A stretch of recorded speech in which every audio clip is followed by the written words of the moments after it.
The case of the mischievous parrot. There was a small town where everyone knew each other. In the middle of the town was a quirky pet shop owned by a man named Mr. Benson. He was famous for selling exotic animals and, more importantly, for owning a parrot named Charlie. But Charlie wasn't your ordinary parrot. He had a habit of imitating people. Not just random words, but full conversations, arguments, and gossip he overheard in the shop. One day, Mrs. Thompson, the town's busiest busybody, walked into the shop. She loved to hear and spread the latest rumors, and Charlie was her favorite source of information. As she browsed the pet food aisle, Charlie squawked, "Did you hear Mrs. Thompson put salt in her husband's coffee instead of sugar again?" Mrs. Thompson froze. Her face turned bright red. "Who told you that, you feathered snitch?" Charlie tilted his head innocently and said, "I heard it from you." The other customers burst out laughing, but Mrs. Thompson was fuming. "Benson,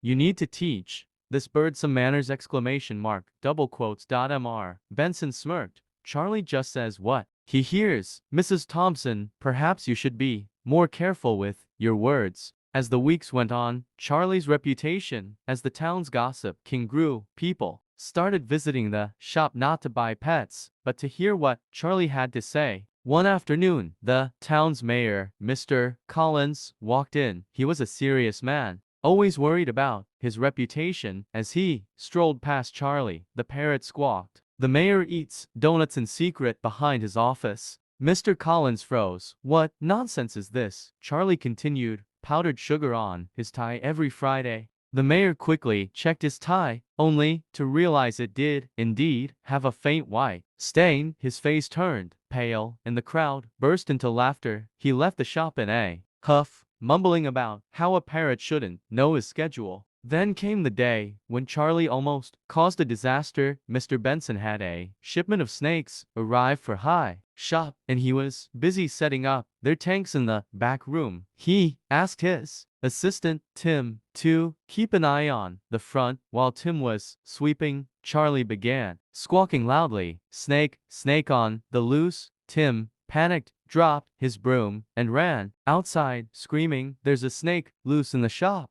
Customers ran out in terror, knocking over displays and causing a small stampede. In the process, Mr. Benson came out to see his shop in chaos. "What happened?" Charlie, perched on his stand, calmly said, "Gotcha." Mr. Benson shook his head. "You're lucky, you're cute, Charlie." One day, a stranger came into town and visited the pet shop.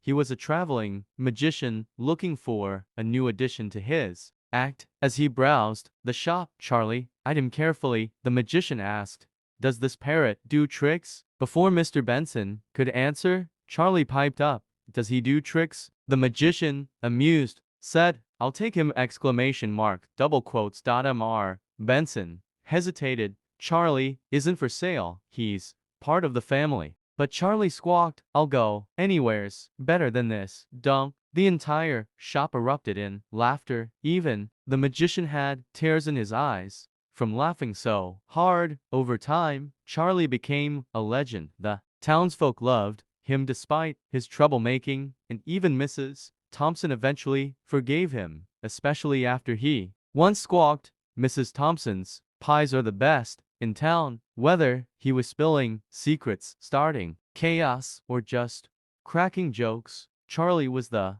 heart of the little town. And though Mr. Benson sometimes grumbled about the mess Charlie caused, he wouldn't have traded his mischievous parrot for the world. And that's how a tiny bird became the biggest character in a small town. A reminder that sometimes the most unexpected things bring the most joy and the most gossip.